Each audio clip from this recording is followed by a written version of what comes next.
सदा सत्स्वरूपं चिदानन्दकन्दं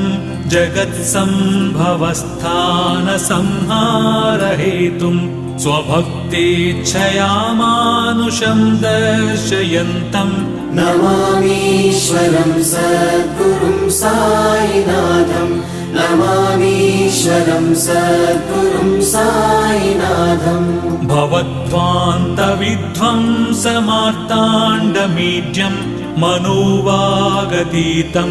मुनिर्ध्यानगम्यं जगद्व्यापकं निर्मलं निर्गुणं त्वां नमामीश्वरं सद्गुरुं साईनाथं नमामीश्वरं सद्गुरुं साईनाथम् भवाम्बोधिमग्नार्दितानां जनानां स्वपादाश्रितानां